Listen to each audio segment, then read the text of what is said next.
Tell me you hustling me without telling me you hustling me. South Africa, South Africa. Home Affairs has done it again.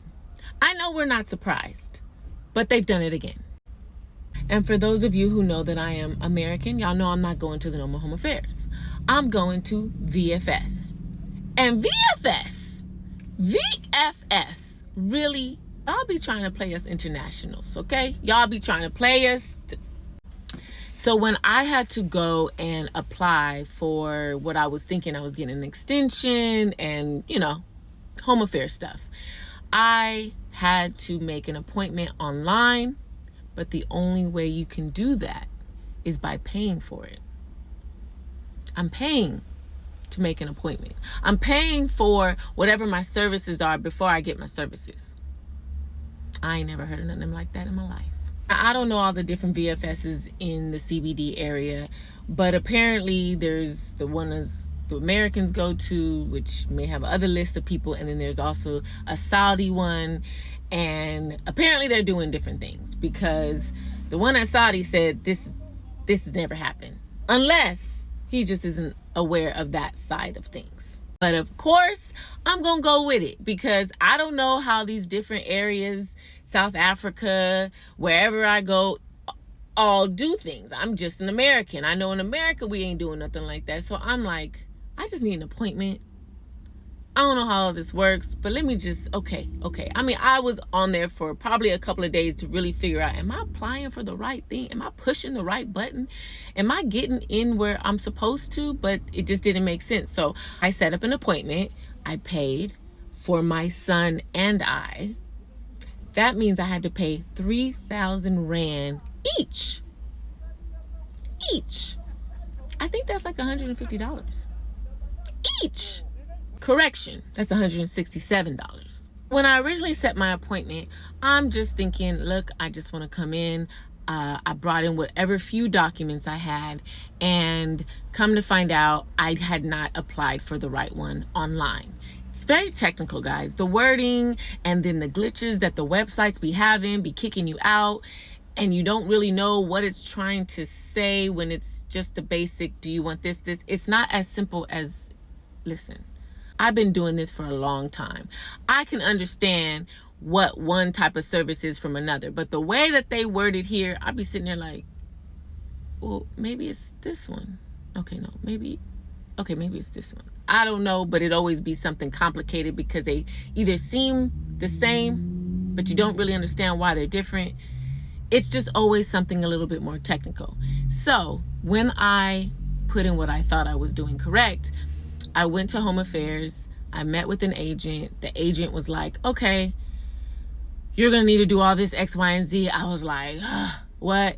And she was like, and you applied for the wrong one online. Well, can't you just switch it? She was just like, well, no, you're going to have to ask for a refund, and then you can resubmit for a new appointment. That sounds easy. They don't tell you everything that you're going to expect. They don't tell you these things. This is why I don't know if the other guy that told me the Saudi side he was on, if he even understands what happens on the web side of things, because on the web side of things, it's just a different world. Now, the version of me that would have rather have just walked up there and said, hey, I need an appointment. Hey, I'm here. I would have done that, because that's what I did when I did the consulate in America. I couldn't get in touch with nobody. So I went up there, and then I got served. Even though they were about to close their doors, the guy was more than happy to help me. He was also South African in America, LA. And he actually helped me. He was like, go ahead into the office. I'll sit down. Okay, cool. Literally business. He took care of business. I mean, after hours. Okay. This was probably like, he gave me a good 10 minutes, 20 minutes after, like, just let me make sure you got all your papers, and I'll come back with this one. I was like, cool. Okay. But that version of me was trying to respect South Africa, because I don't know how it works. Okay. And I'm starting to realize sometimes I'm just gonna have to do things my way, because I'm gonna get hustled either way. I could take no for an answer. I could be told no, kicked out. I can also finagle and speak to somebody and at least have a chat and just try to get a little bit more answers. So before I have to like go out of my way and fund something that I'm not even supposed to be funding. Like I said, making an appointment This was the only way. So I said, let me pay for it, because at the end, I'm going to have to pay for something anyway.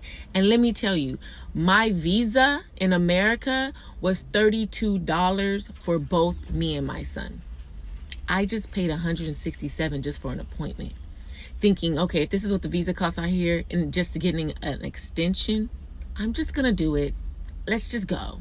Not only did I not get taken care of because things weren't the way they were supposed to be, or maybe I was wrong. I'll take accountability. I don't know. I ended up requesting a refund. And do you know that in the policy, somewhere, some fine line somewhere, says you only will get 50% of your refund back? What? Y'all playing. They wasn't playing. So y'all think it's easy for people like us who got this blue passport or whatever, internationals, travelers, whatever. They make it difficult. And I'm not saying that we don't get to where we got to go, because you got to work hard. Don't give up. If you're trying to travel, don't give up. That's not what I'm saying. Like, you fight the fight, okay? You keep going. You do whatever research, you look into it. You take the hits if you got to take the hits. Keep going. Travel, travel, travel, travel. I can't express that enough, guys. I want you guys to travel, and I want my South Africans to travel. Please. Like, by all means, I know they don't make it easy at y'all home affairs for a lot of things, for visas, passports, yes, but listen, if y'all can go. It's so worth exploring the world in a different perspective. You're going to grow. Trust me. Anyway, so they tried to get me. They got me. 50% I got back. What is that? $80 each. I was like, y'all not even trying. Like, how do you even have that kind of policy to not even give me my money back? Like, I didn't use it. There wasn't anything. Like, how? That's just what it is. And it just is silly. And then the whole process of even trying to get it, to speak to one rep to another rep to get the refund to even happen. I see why people give up, but don't give up. Okay? I get it. It's like, it's a lot of people who want to play dumb online or on the phone or whatever. Please, just don't give up. It's worth the fight to anything you do in life. Any and everything. That's the one thing I want this generation to shift their mindset, especially in South Africa. I know that there's just like, I don't want to deal with all that admin or whatever. Deal with it. Do it. Because it's going to come in your favor in other areas in your life. Trust me. It's worth it. So with that said, the hustle is a hustle. And I did get gypped. I did get gypped a little bit. But listen, when you got different blue books, okay, this one ain't really a book. It's an emergency one. It's an emergency one. But I had to go get a new one, so I had to get the old one and then I got 2 brand new ones. Okay, you keep going. You do what you got to do. Listen, I don't even know if they do this in America, but talk about the blue book. Y'all not gonna stop me. I'm gonna make life work and happen for me, okay? Because I'm gonna stay positive and I'm gonna manifest the things that need to be in my life, okay? So y'all go ahead and be stubborn if y'all want to.